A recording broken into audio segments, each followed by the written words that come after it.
ಮನೆಗೆ ಇವತ್ತೊಬ್ರು Young lady ಬಂದಿದ್ರು. ಅವರೊಂದು ಇಂಟ್ರೆಸ್ಟಿಂಗ್ ಸ್ಟೋರಿ ಹೇಳಿದ್ರು. ಅದೇನು ಅಂತ ಗೊತ್ತಾಗ್ಬೇಕಂದ್ರೆ ವಿಡಿಯೋ ಕೊನೆವರೆಗೂ ನೋಡಿ. ಹಲೋ ಗಾಯ್ಸ್, ನಾನು ನಿಮ್ ಗಗನ ಗಾಯತ್ರಿ ಕಡೂರು ಹುಡುಗಿರು. ನಾನು ಇವತ್ತು ಎದ್ದ ತಕ್ಷಣ ಬೆಳಗ್ಗೆ ಹೆಂಗ್ ಡಿಪ್ರೆಷನ್ಗೆ ಹೋಗಿದ್ದೆ ನೋಡಿ. ಡಿಪ್ರೆಷನ್. ಆಮೇಲೆ ನಮ್ಮ ಮಮ್ಮಿ ಟೀ ಜೊತೆ ಬಂದ್ ಕೊಟ್ರು. ನಾವೆಷ್ಟು ದೊಡ್ಡವರಾದ್ರೂ ನಮ್ಮ ಮಮ್ಮಿ ಕಣ್ಣಿಗೆ ಮಾತ್ರ ನಾವಿನ್ನು ಚಿಕ್ಕ ಮಕ್ಕಳು. 8 ರಿಂದ 5 ಗಂಟೆವರೆಗೂ ನಾವು ಲ್ಯಾಪ್ಟಾಪ್ ನೋಡ್ತಾ ಇರ್ತೀವಿ, ಲ್ಯಾಪ್ಟಾಪ್ ನಮ್ಮನ್ನ ನೋಡ್ತಾ ಇರುತ್ತೆ. ನಮ್ಮೂರಿಗೆ ಇವತ್ತು ಮೀನ್ ಮಾರಕ್ ಬಂದಿದ್ರು. ಮೀನ್ ಅಂಕಲ್ ಎಷ್ಟು ಜೋಶಾಗಿದ್ರು ಅಂತ ನೀವು ಕೇಳಿಸ್ಕೊಳ್ಳಿ. ಎಲ್ಲ ನೋಡ್ತಾರೆ ನೋಡಿ ಗಾಯ್ಸ್. ಇವ್ರ ಹೆಸರು ಅಶೋಕಣ್ಣ ಅಂತ, ನಮ್ಮೂರ್ ಪಕ್ಕದವರು. ಇವ್ರ ಹತ್ರನೇ ಮೀನ್ ತಗೊಳ್ರಿ.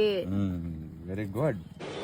ಅಚ್ಚಾ ಹಾಕದ ಅಕ್ಕಮ್ಮ ಎರಡನೇ ಮಾತು ಎಲ್ಲ ಇನ್ಸ್ಟಾಗ್ರಾಮ್ ಆಗ ಎಲ್ಲ ಬರ್ತೀಯ ಅವಾಗ. ಆಯ್ತು ಬರ್ಲಿ, ಬರ್ಲಾ?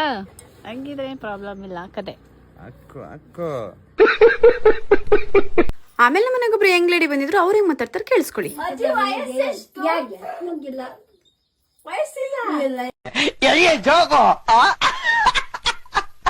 ತಪ್ಪು ತಿಳ್ಕೊಬೇಡಿ ಗಾಯ್ಸ್, ಅಜ್ಜಿ ಕಿವಿ ಕೇಳಲ್ಲ. ಇಲ್ಲಿ ಅಜ್ಜಿ ಏನೋ ಸ್ಟೋರಿ ಹೇಳ್ತಿದೆ, ನೀವು ಕೇಳಿಸ್ಕೊಳ್ಳಿ.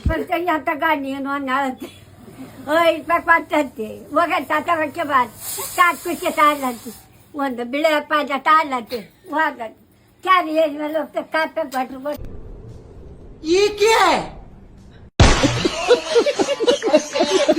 ಹಾಗೆ ನಮ್ಮ ಮನೇಲಿ ಪುರಿಕಾರ ತಂದಿದ್ರು, ಪುರಿಕಾರ ತಿಂದೆ. ಬಿಸಿಲು ಜಾಸ್ತಿ ಇದೆ ಅಂತ ನಮ್ಮೂರಲ್ಲೆಲ್ಲ ಹಪ್ಳ ಮಾಡ್ತಿದ್ದಾರೆ. ನಿಮ್ಮೂರಲ್ಲೂ ಹಪ್ಳ ಮಾಡ್ತಿದ್ರೆ ಕಮೆಂಟ್ ಮಾಡಿ. ಹಾಗೆ ಸಂಜೆ ಮಳೆ ಬಂತಂತ ಒಂದು ಡ್ಯಾನ್ಸ್ ವಿಡಿಯೋ ಮಾಡ್ಕೊಂಡ್ವಿ. ಇದಾಗಿತ್ತು ಇವತ್ತಿನ ವ್ಲಾಗ್. ಸಿಗೋಣ ನೆಕ್ಸ್ಟ್ ವಿಡಿಯೋದಲ್ಲಿ.